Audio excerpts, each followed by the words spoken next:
from where you sit.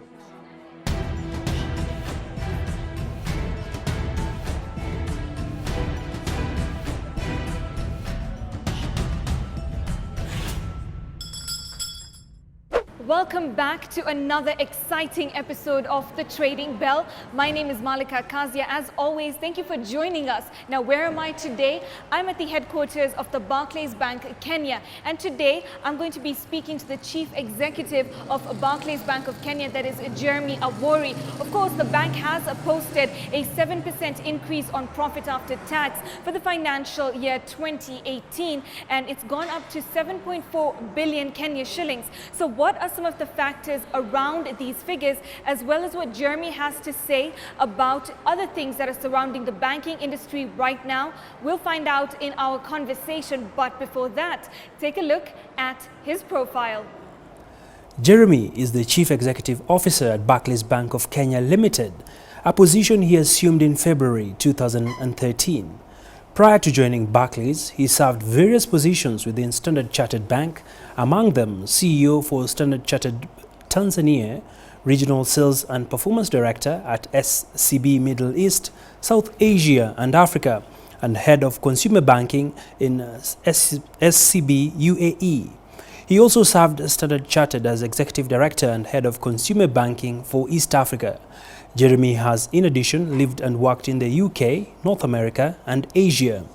He completed his Master's in Business Administration from McGill University, Montreal, Canada, and holds a Bachelor of Science undergraduate degree in Pharmacy from Manchester University in the United Kingdom. In addition to his responsibilities at Barclays Kenya, Jeremy is a director at Absa Financial Services Limited, Barclays Financial Services Limited, Barclays Bank Insurance Agency, and Barclays Deposit Taking Microfinance Limited, First Assurance Company, and First Assurance Holdings Limited.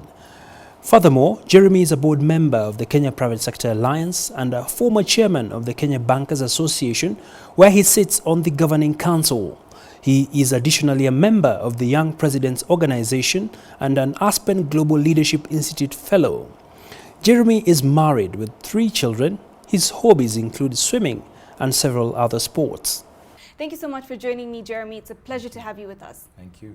So let's begin with those results, the 7% profit after tax that you've posted for 2018. Yeah. What were some of the factors that contributed to you achieving that particular number?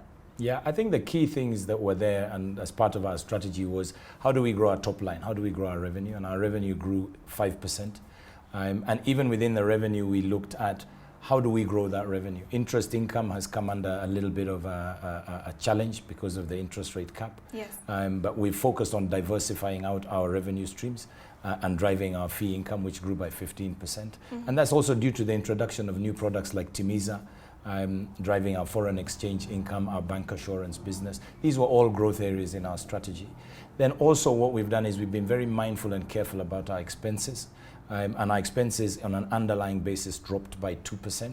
And that's a function of taking some fairly tough, decisive actions in the last 3 years. And that's now coming through to inform our overall operating profit, which you talked about. Yes. So you mentioned a couple of things that I want to unpack further, including the rate cap. As we were just talking even before we started, you were talking about how that affects so many SMEs and young people who want to get into business, but it's something that is very challenging for them right now. So what would you say would be the way forward if you had just, total control on this rate cap issue? How would you proceed? Yeah, I mean, I think the reality of the rate cap is there's unintended consequences. And one of those unintended consequences is the fact that unsecured personal lending has taken a hit. We've seen already between 1.8 and 2 million customers not being able to get loans because banks were feeling uncomfortable about lending into that space. Then also SMEs, especially micro SMEs, have been finding it harder to get access to facilities and to loans because they don't have security. So what do I think we need to do? I'm not for price controls in general, because I don't think that's the right thing for a free market. But I do understand the need to have affordable lending within the economy because that's what drives the economy, especially on the SME side. So I think what banks have to try and do is to come up with new products and services that meet the needs of these different constituents, and to try and get more efficient in the way they run their operations to bring down that cost of borrowing. Because ultimately, I don't think banks win by high interest rates on lending, because Sure. fewer people will be able to afford the loans, and then it's also harder for them to pay off, and you end up with more bad debts. But I think controlling the rates the way they are, I'm not sure is good for the economy, because when we talk to many business people, they're struggling. They're struggling to meet their cash flow needs because they don't necessarily get the money when they need it, as they need it. Okay, very true. So aside from that, you also did mention the Timiza app, and this month actually marks 1 year since the launch of the Timiza app by Barclays. So first of all, that's great. And what have you learned surrounding that? How has the growth been of the app? And especially when it comes to technology playing into the banking industry, where do you see this fitting and going forward? Sure. I mean, the exciting thing of being in Kenya is we have so many young, innovative entrepreneurs.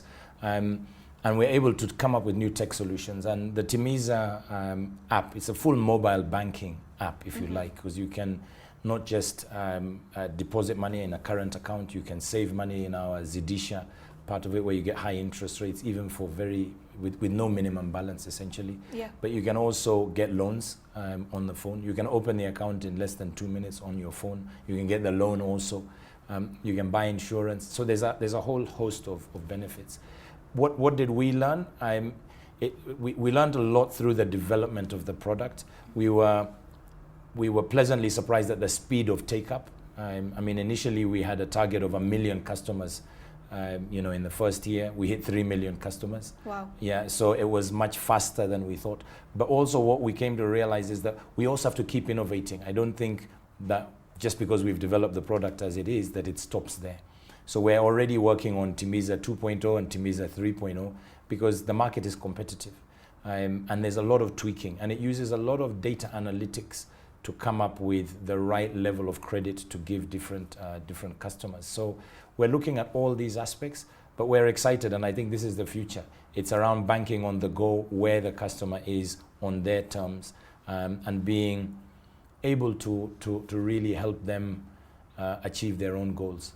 Absolutely. And even as we talk about technology, I think one of the things that keeps popping up every now and then, and at first it was a boom, but now it's sort of declined, is cryptocurrency and people dealing in that. I know a lot of traditionalists are very apprehensive when it comes to cryptocurrency. What's your stance on it?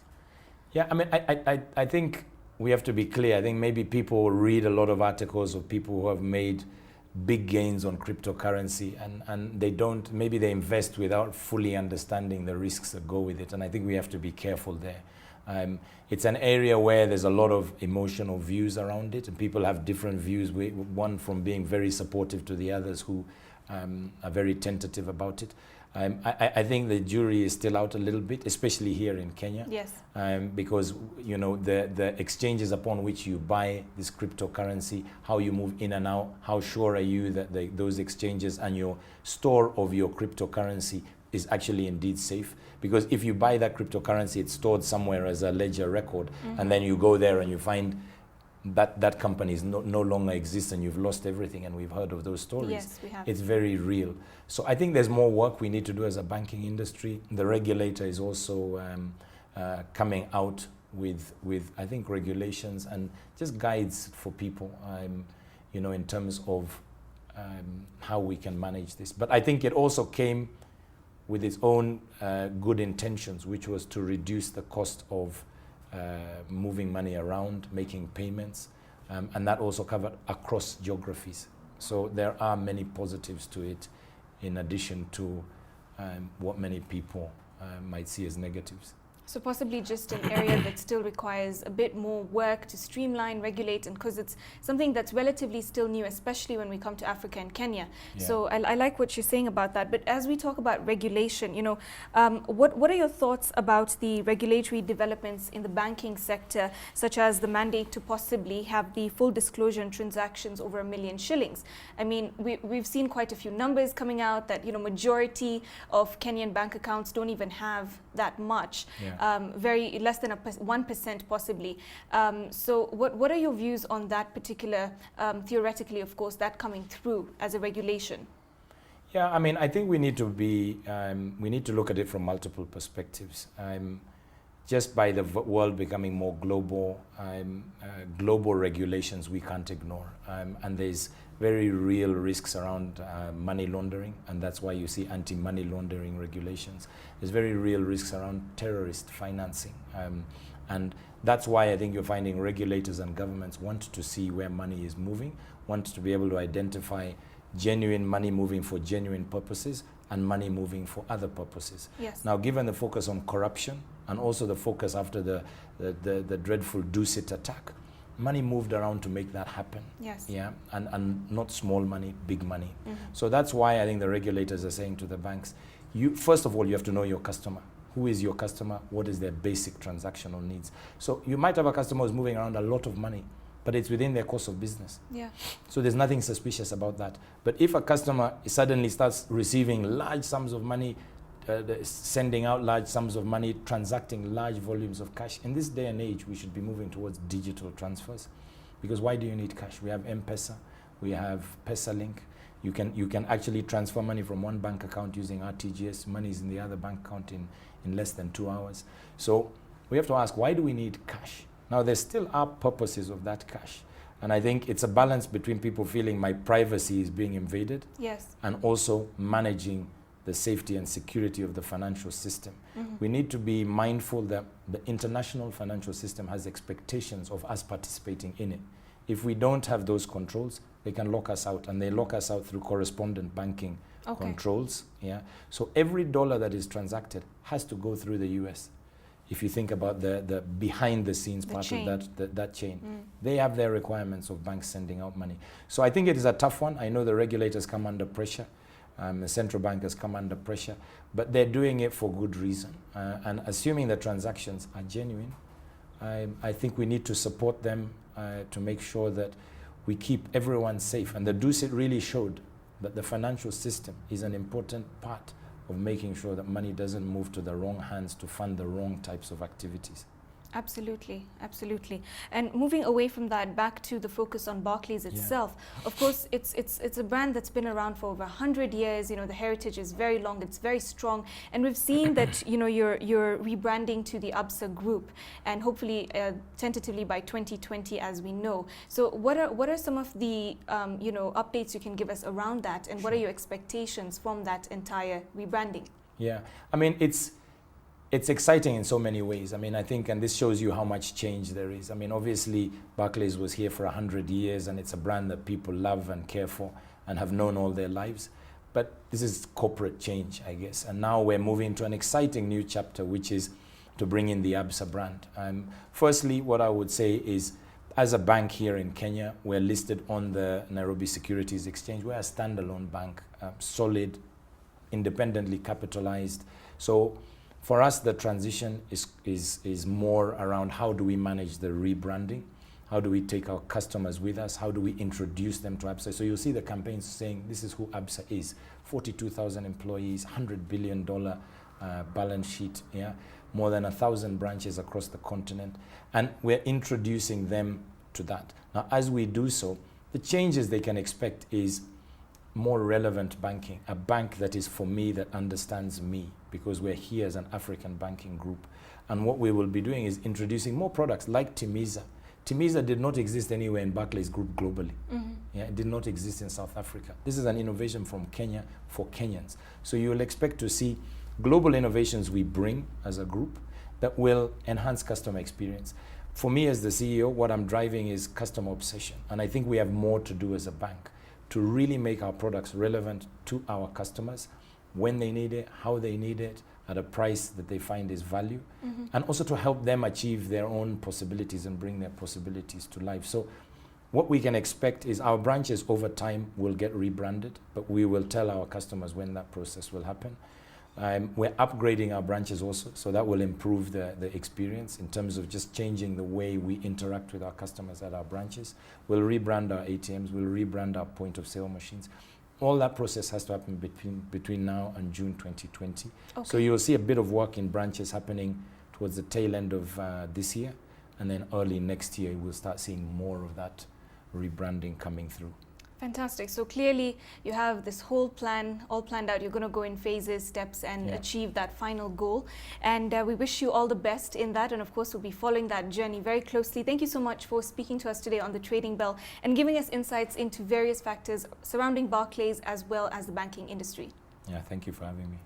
All right, on that note, we're going to now take a look at market analysis. We've got to trade more with each other within the African continent and the East African continent for us even to have a regional exchange.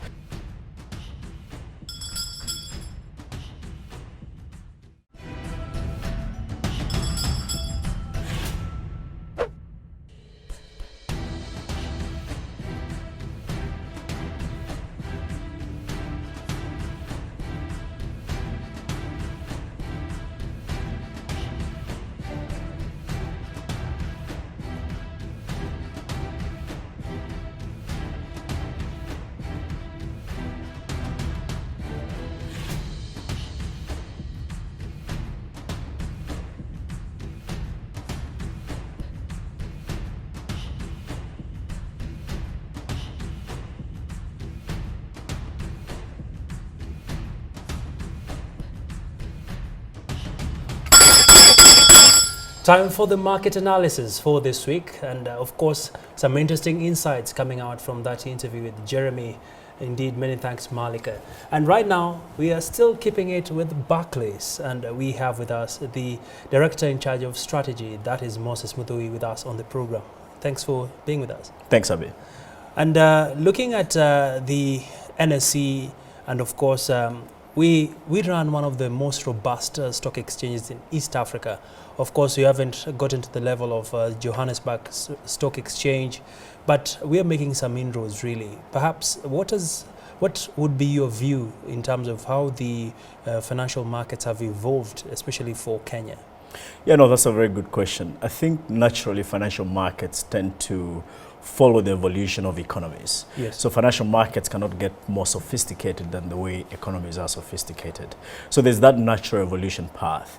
For instance, you can't list a derivative on the stock exchange if the stock exchange itself doesn't exist.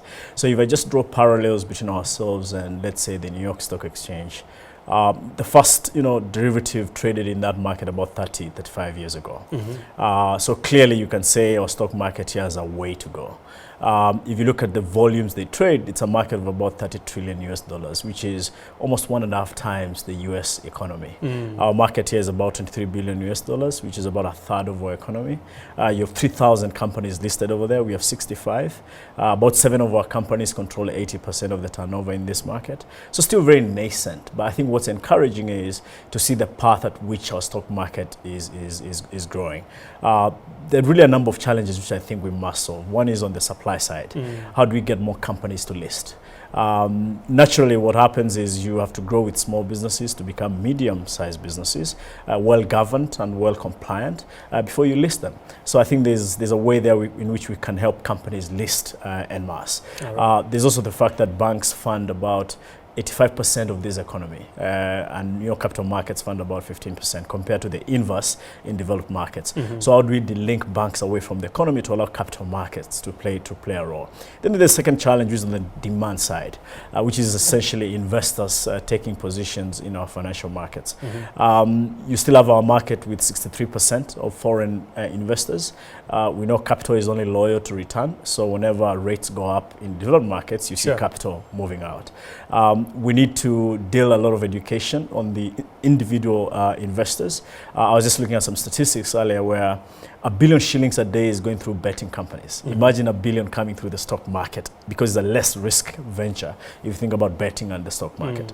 And I think lastly, it's just a structural problem which any market that is growing has to face, which is we've got to trade more with each other within the African continent and the East African continent for us even to have a regional exchange. All right, Moses, you've worked with the New York Stock Exchange, and I like the fact that you've brought that stark contrast that we are seeing in the African exchanges.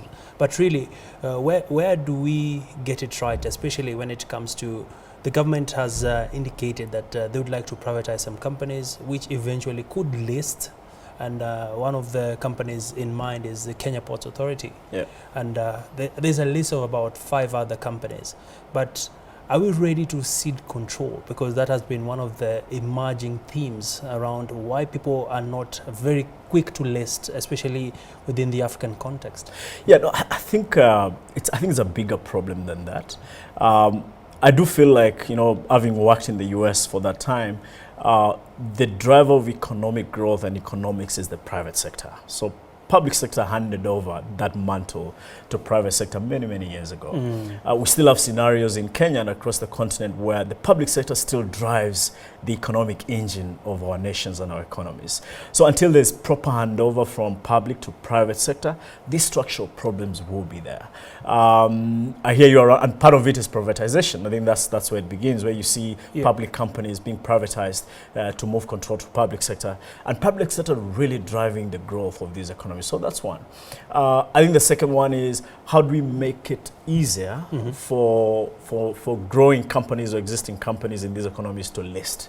So there's quite a lot of regulatory compliance frameworks that small companies have to deal with. You need an auditor, you need to institute governance frameworks in your company. Some of these are very onerous, and waiting for mature companies that are well governed to list may be a less efficient way than finding out as a nation how do we mature with small businesses, make sure they're well governed, even when they're quite small and at micro level. By the time they get to mid-cap or medium-sized businesses, they're ready to list. I think that's another way to do it. But if you ask me, I think it's just that handoff between public and private that is holding most of the evolution that we're yet to see in the stock market. So if this happens, there'll be a major shift, if we say so. But moving the conversation forward, Moses, looking at the valuations we have right now, and of course the NSE 20, which is sort of the barometer that we look at when it comes to looking at how the markets have performed. The NSE 20 has been oscillating at about 3,000 points. And of course, it had a turbulent time when we are in the build-up to the elections. We saw it dipping. Now it's slowly climbing back. And what do you see in the horizon, especially for Kenyan stocks, and how can the investor community sort of structure and strategize better, especially with emerging stocks across the various service sectors? Yeah, so I think it starts with the realization that 80% of our market, or the NSE, is controlled by 4 banks and 3 large cap companies. So it's highly concentrated in those few. We are going through an earnings season for banks. So typically you'd see profit takers trying to position for either dividends or cash out in whatever scenario you look at when banks are announcing results. So that's a big driver. And therefore you're seeing allocation of capital from foreign investors back to our market.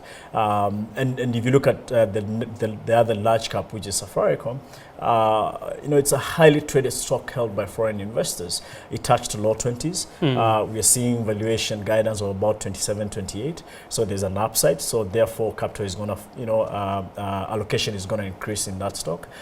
So there's profit taking and positioning for opportunistic gains, which I think is happening. Okay. I think secondly is, as investors look at our stock markets, I just tend to caution people looking at these numbers over here, because for me, these numbers are almost secondary indicators. Sure. There are a couple of things that I would ask those interested in investing in stock market to really look at. One is the industry. Does the industry face any threats or substitutes down the horizon? So if, let's say, it's banking industry, what happens to the interest rate cap? What happens to fintech taking a bit of the profitability that industry generates. 2 is whether the companies you want to invest in have got a solid strategy that is public, so you know what they're doing. 3 is the consistency around generating results every quarter, so the credibility around that. And 4 is the management teams. Do they have a track record of running successful companies or not? And then lastly, look at valuations. I think numbers are the last things you look at, where you look at the earnings per share, book value, dividend yield, high lows. These become the last things you look at if you're a medium-term investor. But clearly, and there's nothing wrong with short-term opportunistic trading, but I almost would guide for people to look at many other factors before they make a decision on the numbers. Numbers don't lie. They do not lie, but I think it's more the horizon at which you're investing in. So I think medium-term, which is 3 to 5 years, there's quite a whole host of things to consider. All right. Yeah. And just your closing thoughts, Moses, especially with the shareholders, now that Barclays is going through this this very important transition as it rebrands, and what should investors expect, especially on performance of the stock? We're optimistic. You may have seen 2018, Barclays stock price was up 14% compared to the market that came down 18%. Banks combined came down about 10%. We feel we have a solid strategy. It's the right strategy. We've seen results in year one of execution, where we've gained market share for the first time in 10 years. Our return on equity is the best in 8 years. We are driving efficiencies with the cost-to-income ratio really coming down first time to that level in 7 years. And with strategic investments like Timiza, we are ahead of target and ahead of time. We said we wanted 5 million customers in 5 years. We've got 3 million in year one. So the strategy is right and the strategy is working. I think the second thing is we have a solid balance sheet. So even after increasing our dividend earlier this week, we still have 5 billion more surplus capital. Increasing our dividend is a signal to where the dividend policy is headed. So I think investors should look out for that. I think while we can't control where the stock is trading at, when you look at market analysts, the consensus view is that the stock target price is 12.5. That's about 5% upside. Some houses are rating it at about 13.5, which is 15% upside. So while we let the market do what it does, as a management team, we just need to continue to show consistent results. To your point about rebranding, this is really the biggest upside we see for our strategy. Because with Absa Group, we begin to operate this business closer to the market, closer to the customer, taking more market share without control and constraint of London, which was a bit constraining to our strategy. So we're pretty much net positive, and we can only focus on our strategy and let the stock trade where it trades. All right, quite a bullish outlook. Absolutely. Thank you so much, Moses. Thank you, Abby. We appreciate your time. Thank you. Well, we've been speaking there to Moses Muthui. He was the director in charge of strategy at Barclays Bank, just shedding some great insights into how the markets are performing, as well as his strategic outlook for the year. Well, that's where we bring it to a close on this week's edition of Trading Bell. Many thanks for your valid company. Remember, you can always engage with us on our social media handles appearing at the bottom end of your screen. And of course, see you next time and keep it KTN News.